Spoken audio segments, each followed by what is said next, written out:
Ok, bonjour chers collègues, bienvenue sur la web radio Francisly. Et puis aujourd'hui, nous avons l'honneur encore une fois de recevoir le professeur Ahmed du Maroc, spécialiste de formation enseignant, des enseignants de français en Afrique et puis dans le monde entier. Bienvenue chez professeur Ahmed, bonjour. Bonjour, cher maître informaticien du monde, information à l'international.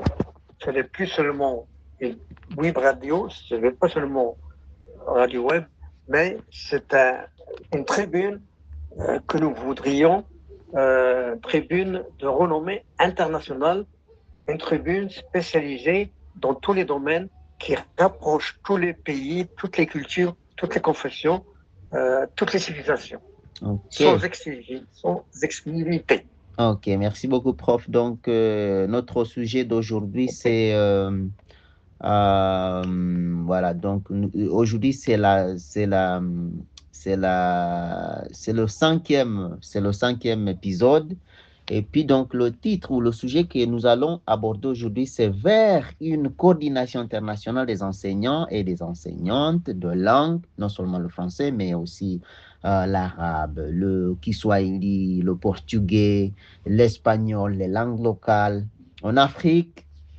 Donc, formation, coopération internationale, influence des politiques éducatives et puis la web radio comme une tribune importante pour l'ouverture à Oui, l'international. Prof Ahmed, ce sujet en fait, voilà, donc qu'est-ce que, avant de commencer à discuter, est-ce que peut-être vous pouvez vous présenter encore une fois, parce que toujours on a des nouveaux auditeurs, on a des nouveaux connectés ou abonnés, donc est-ce que vous pouvez, veuillez s'il vous plaît vous présenter un petit peu brièvement, expliquer votre expérience de la formation des professeurs de français. Voilà, allez-y, prof. oui, merci cher ami. C'est un plaisir de vouloir, que de pouvoir participer à cette intervention à l'international, à cette communication à l'international, grâce à Web Radio, Avec qui se plaisir. présente une tribune incontournable Mm. pour tous les pays, toutes les cultures, toutes les civilisations. À Alors, votre service.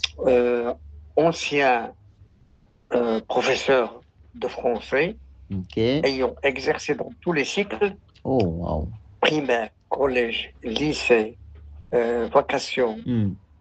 universitaires, formation des enseignants pendant plus de 20 ans en didactique et méthodologie du fleu.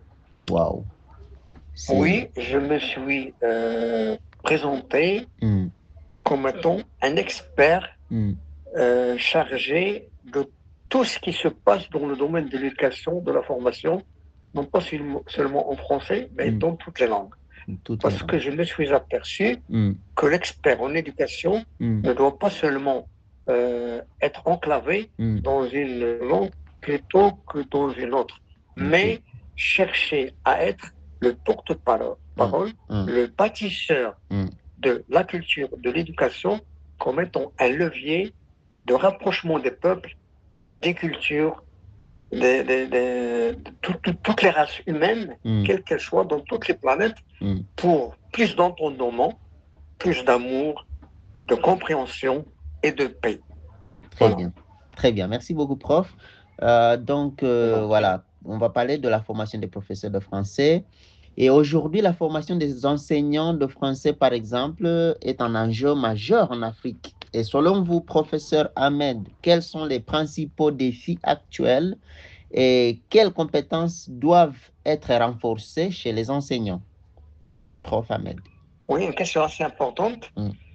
qui est souvent débattue dans différentes tribunes, Mm. radio, TV, Mm. RFI, la radio du monde, toutes les radios confondues, Mm. en Angleterre, en Australie, donc toutes Mm. les radios en parlent. Mm. Donc Mm. la formation des enseignants Oui, est une thématique qui dépasse les frontières. Ça, ok. c'est important. Donc, très important. Ok. Parler de Mm. la formation des enseignants c'est sensibiliser l'opinion publique à l'importance de l'école. Ok. De quelle école avons-nous besoin à cette ère, à l'ère des sciences de la communication, des nouveaux moyens de communication, Oui. du réseautage et à cette, comment dirais-je, à cette accélération du rythme de la formation qui passe d'une seconde à une autre, qui se partage facilement à l'international. Donc, par conséquent, les enseignants de toute la planète sont appelés à repenser leur agir professionnel. Le propre de l'enseignant actuellement, à l'ère du numérique, à l'ère des réseaux sociaux, n'est pas de présenter l'information, n'est pas d'inculquer la connaissance. Non, la connaissance est là. Elle est accessible à tout moment, sans coût, sans prix. Donc, vraiment, les ministères de l'éducation nationale dans tous les pays sont appelés à redynamiser, à revoir, à repenser les politiques éducatives pour que l'enseignement ne soit pas seulement un ensemble de disciplines, un ensemble de compétences, un ensemble de modules concernant des matières, mais comment dirais-je, une vision humaine, interhumaine, qui rapproche les humains, qui rapproche les sociétés, qui rapproche les civilisations. C'est-à-dire, on n'a pas à enseigner des matières, on a à enseigner une philosophie, de l'intercompréhension de toute l'humanité, une philosophie de rassemblement de l'humain, une philosophie de l'entente de l'humain, une philosophie contre toute forme de guerre, contre toute forme de racisme, contre toute forme d'exclusion. L'enseignement doit être un pilier assez important de la sublimation de la communication interhumaine. Communication interhumaine. Ah, très bien. Donc, merci beaucoup, prof. Et puis, les échanges entre les pays africains. Oui, nous parlons souvent de coopération internationale, mais moins de coopération africaine entre pays francophones, par exemple, ou pays dans lesquels on enseigne le français, par exemple, l'arabe, les autres langues. Est-ce que vous pensez que ça peut être possible peut-être de renforcer les échanges entre les professeurs, par exemple, du Maroc, d'Afrique de l'Est ou d'Afrique de l'Ouest, même si il y a des formations régionales, par exemple le BELC régional, par exemple, grâce à la Fédération internationale des professeurs de français, la France Éducation internationale, c'est possible de réunir les professeurs de français, d'échanger entre eux, de se réunir entre pays. Est-ce que vous pensez que c'est possible et comment est-ce qu'on peut renforcer ces échanges entre les enseignants en Afrique? Oui, merci. Vous me donnez l'occasion de parler d'un organisme, la francophonie, qui se trouve en France et qui est supervisé par un Africain, un Tunisien, c'est Slim, Khalid Slim. Slim. Alors, je le salue de cette tribune, M. Slim. C'est un responsable de la francophonie, de l'agence de francophonie qui est en France. Alors, le seul moyen de réunir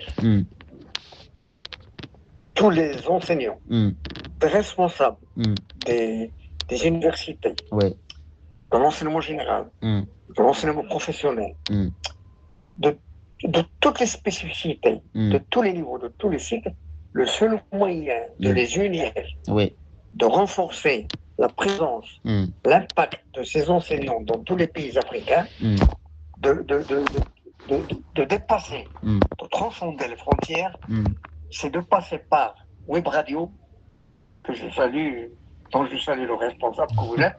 Merci. Et de passer par, je vous en prie, et de passer par le responsable tunisien, l'ami, que je vais contacter le plus tôt possible. Je vous passerai ses coordonnées pour l'interviewer.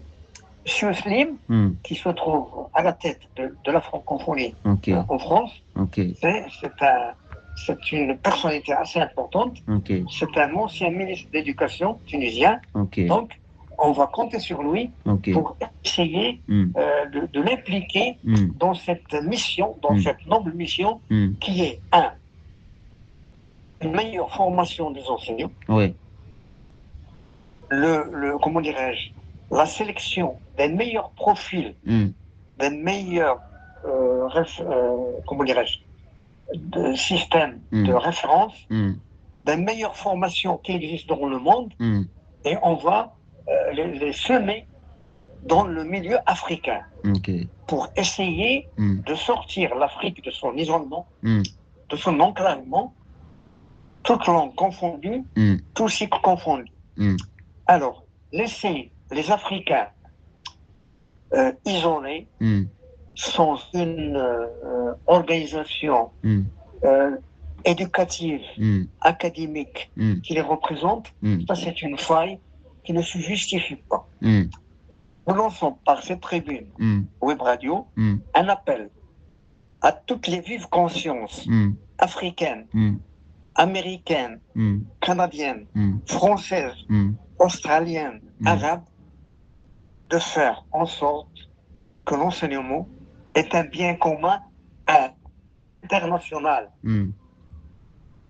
C'est un bien commun qui comment dirais-je, qui ne doit pas se cantonner dans des îlots racistes, dans des îlots, je dirais, communautaires, précises, réduites. Non.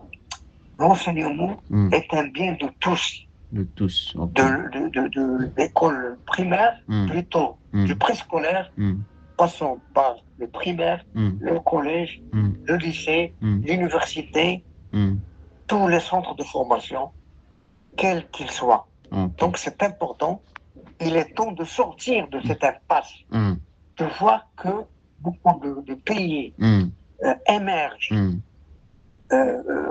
beaucoup de pays font valoir, font valoriser l'image de marque de l'enseignement, de l'université, alors que beaucoup d'Africains ne font rien dans ce niveau-là. Donc, je lance un appel à travers Web Radio que l'enseignement n'est pas l'affaire d'un pays.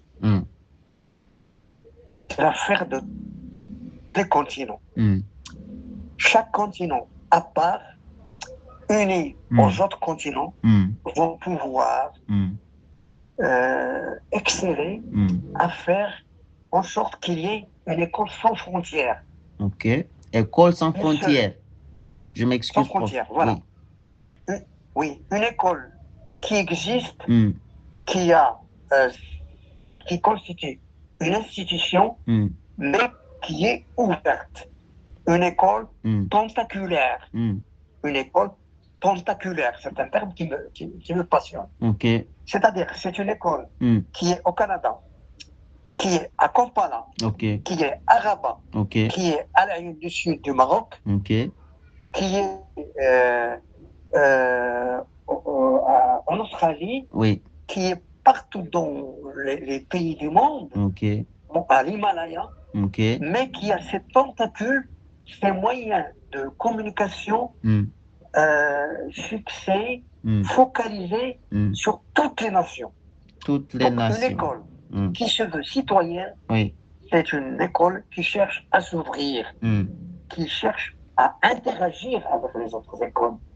C'est une école qui font des enseignants ouverts à toute formation de collaboration, de coopération. Je donne un exemple.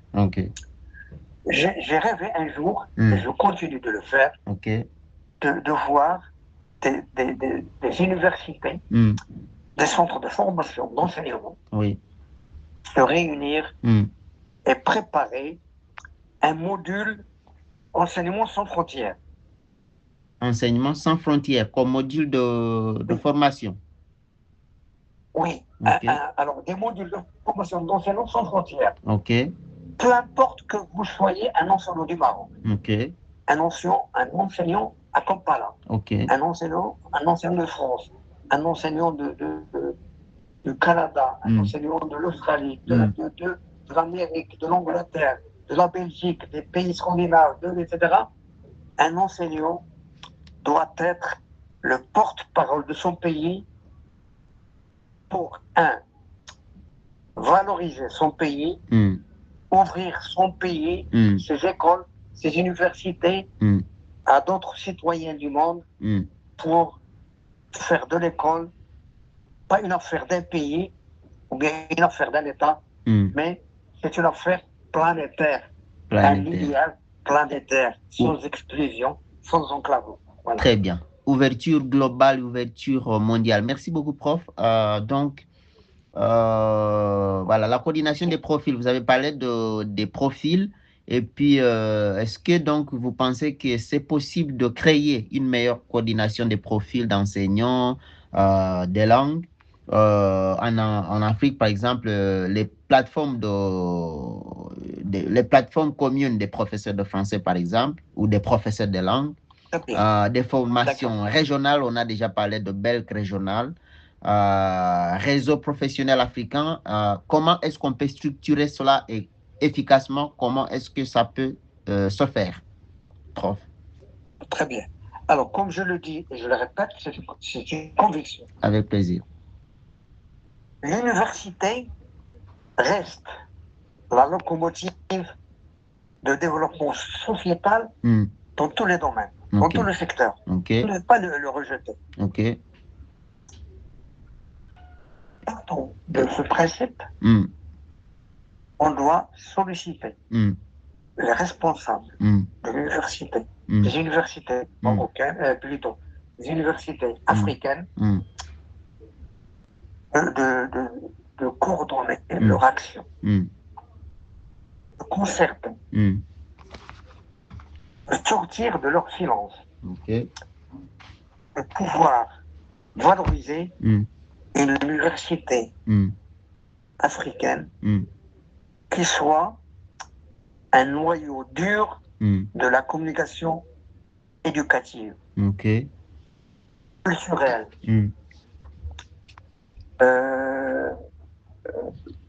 universitaire, scientifique.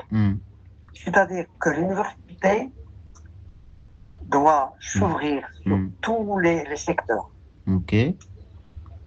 tous les domaines d'activité. De la société. En permettant aux porteurs de thèses de doctorat, non pas de préparer des thèses pour eux-mêmes, pour une promotion, pour un emploi, mais de considérer la promotion de la thèse de doctorat comme étant un levier de développement durable des pays africains, des pays américains, des pays de tous les continents. Tous les continents, pardon. Voilà. Pour le doctorat, devient un levier de développement territorial. Elle doit s'élever au-dessus des contingences, je dirais, académiques, pour intégrer un ancrage territorial. C'est important ce que j'ai dit. C'est une thèse fort importante. Je précise davantage. Je m'excuse, prof. Je précise davantage. Oui, allez-y, oui. La précision, oui. Oui. Alors, toutes les universités, et je passe le message à M. Slim, le responsable de la francophonie. Un Tunisien, un ancien ministre. Je vais lui envoyer un message dans ce sens. Tous les porteurs de thèse de doctorat doivent partir du vécu socio-économique, scientifique, culturel, territorial de leur pays. Une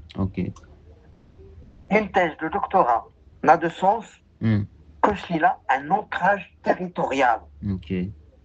Je suis chercheur, doctorant, je dois être orienté par mon université pour interagir, pardon, d'un secteur donné. Exemple. vous préparez un doctorat en économie. Donc, vous allez vous mettre en interrelation, en interaction, en échange avec le patronat, avec tous les systèmes, avec toute l'écologie socio-économique. Pourquoi? Pour se nourrir de leurs réflexions, de leurs problèmes, de leurs attentes, de leurs horizons d'attente, de leur, comment dirais-je, de toute la diversité des inconvénients qu'ils affrontent, de toute la diversité des problèmes qui les préoccupent et qui préoccupent l'humanité, la communauté africaine et autres.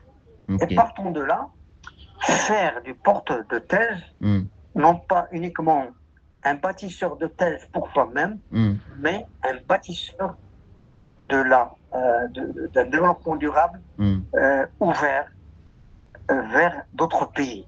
C'est-à-dire que le porteur d'une thèse de doctorat doit être un ambassadeur de développement durable. C'est une thèse assez importante. Très, oui, ça c'est très pertinent. Merci beaucoup, prof. Je ne sais pas si on peut continuer avec notre discussion, mais bon, on peut peut-être parler de la voix de l'Afrique. Oui, très important. En tant qu'Africains, Africaines, nous avons souvent les sentiments que voilà, notre voix n'est pas assez forte dans les décisions éducatives, culturelles, internationales et tout ça. Est-ce que selon vous, peut-être, donc, comment pouvons-nous peut-être mieux faire entendre la voix des enseignants africains, africaines?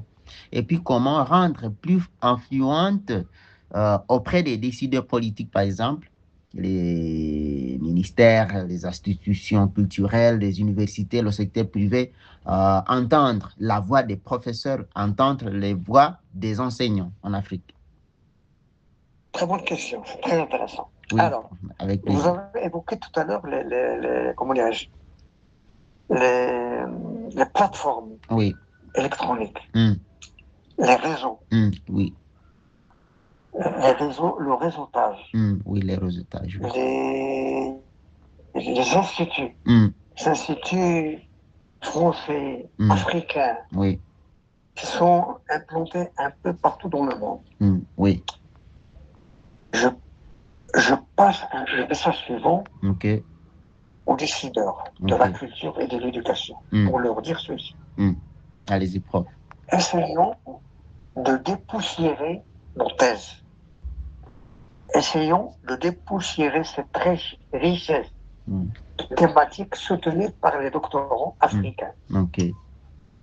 Moisissent sur les étagères des universités africaines et qui ne servent à rien en matière de l'élan de l'Afrique. Faisons de web radio et d'autres web radio et TV africaines, s'ils en existent, bien sûr, s'ils en existent, essayons d'en faire une tribune d'échange avec des chaînes radio, des chaînes TV à l'international. À l'international. Je prie. Pour que notre voix puisse... Je demande. Oui, allez, je m'excuse, prof, allez-y. Oui, d'accord. Oui.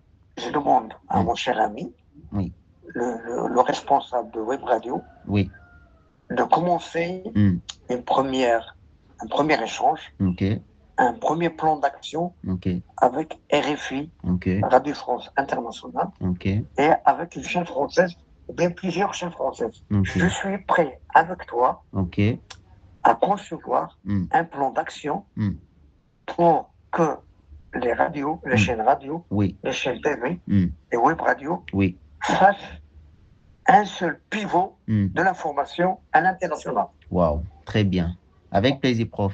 Nous sommes partants pour collaborer avec vous. Oui, c'est important. Oui. C'est de cette manière-là que nous allons pouvoir donner la parole, porter comment dirais-je, le plus loin possible la voix des enseignants. Des enseignants. Des enseignants, comme je le disais, c'est une conviction, ils ne sont pas seulement des porteurs de savoir, de connaissances, Ok. à présenter, à inculquer, Mm. non, à nos Mm. enfants, Mm. à nos progénitures, non. Mm.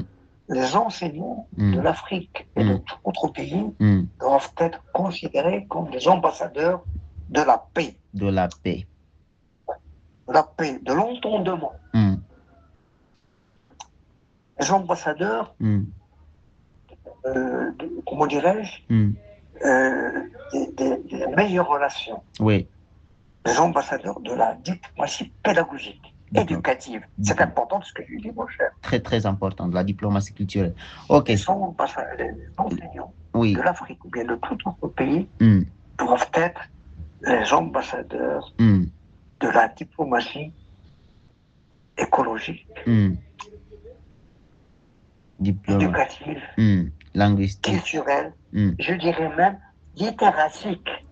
De... La littératie Oui. est malheureusement une thématique que beaucoup de pays ignorent. C'est ça, On c'est va ça. accorder une interview spécifique à cette thématique très prochainement. Avec plaisir, professeur Ahmed, avec plaisir, vraiment, ça me touche vraiment. Et puis, donc, nous sommes presque à la fin de notre discussion, mais avant de clôturer, est-ce que, professeur, donc, merci beaucoup pour votre intervention.